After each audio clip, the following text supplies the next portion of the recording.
ISKCON मंदिर झांसी में गोवर्धन पूजा के अवसर पर मंदिर में स्थापित विग्रह भगवान श्री कृष्ण, राधा रानी और का अभिषेक किया गया और गौड़ निताई संस्थापक आचार्य ईसी भक्ति वेदांत स्वामी शील प्रभुपाद के विग्रहों और गोवर्धन पर्वत के स्वरूप को बहुत ही भव्य और आकर्षक रूप से मंदिर के भक्तों द्वारा सजाया गया।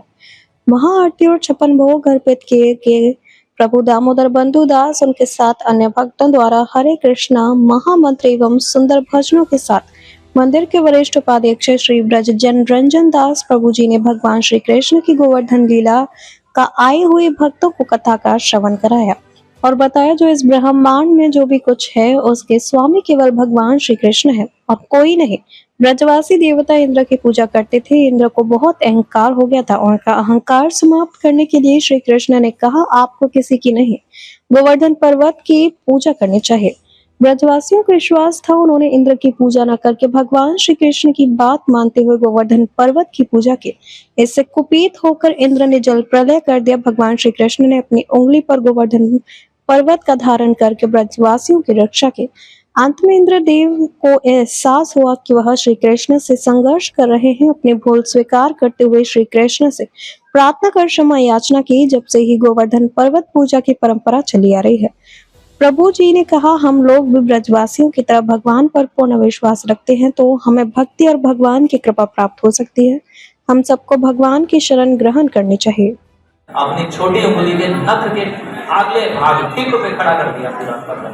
वे हैं भगवान श्री कृष्ण जिनको व्यास देव जी कह रहे हैं ओम नमो भगवते वासुदेवाय। और भगवान श्री कृष्ण ने पर्वत खड़ा कर दिया और इंद्र जो है वर्षा पे वर्षा करने लगा। सारे ब्रजवासी इकट्ठे हो गए उस पर्वत के नीचे।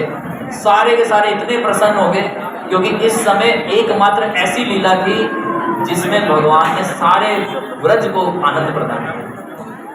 इति दृक्स्वलीलाभिर आनंद कुंडे स्वघोषम निमज्जन्तम आख्यापयन्तम। ब्रज के समस्त लोगों को आनंद के सागर में डुबकियां लगवाते हैं भगवान श्री कृष्ण। तो ऐसे में सारे उस पर्वत के नीचे इकट्ठा हो गए और इंद्र जो है 7 दिन तक वर्षा करता रहा और भगवान का सुदर्शन चक्र इंद्र गोवर्धन के ऊपर मंडराता रहा और पूरी की पूरी गोवर्धन की जो परिधि है उसको बस अनंत शेष ने पूरा का पूरा कवर कर दिया। पानी अंदर नहीं आ सका, बल्कि पानी ऊपर से जब गिरता था तो सुदर्शन चक्र के ताप से वाष्पीकरण हो गए फिर से चला जाता और इंद्र थक गया।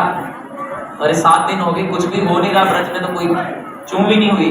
और फिर फाइनली इंद्र जो है पृथ्वी पे आके धरती पे आते हैं और भगवान श्री कृष्ण को नतमस्तक हो जाते हैं और फिर भगवान का अभिषेक करते हैं। अपने ऐरावत हाथी के सूंड में जल भर के लाते हैं और वह जल से भगवान को स्नान कराते हैं। आज की डेट में जब आप गोवर्धन की परिक्रमा करेंगे तो उसको गोविंद कुंड बोलते हैं। तो गोविंद कुंड का अर्थ है गोविंद मतलब जो गाय और इंद्रियों का स्वामी है, इंद्रियों की रक्षा करते हैं, गायों की रक्षा करने वाले उन भगवान ने फिर इस गोवर्धन पर्वत को उठाया। तो ये लीला तो हमने कई बार सुनी है गोवर्धन लीला, लेकिन भगवान कृष्ण कौन है ये हम नहीं जान पाते।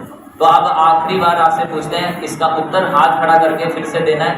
हाथ खड़ा करना है और या फिर एक साथ बोलना है। चलिए बोलिए, पहला लक्षण भगवान के विषय में क्या सुना? जिनसे सब कुछ प्रकट होता है। दूसरा लक्षण जो सब कुछ जानने वाले। तीसरा जो किसी के ऊपर निर्भर नहीं है। चौथा लक्षण ब्रह्मा जी को भी ज्ञान प्रदान करने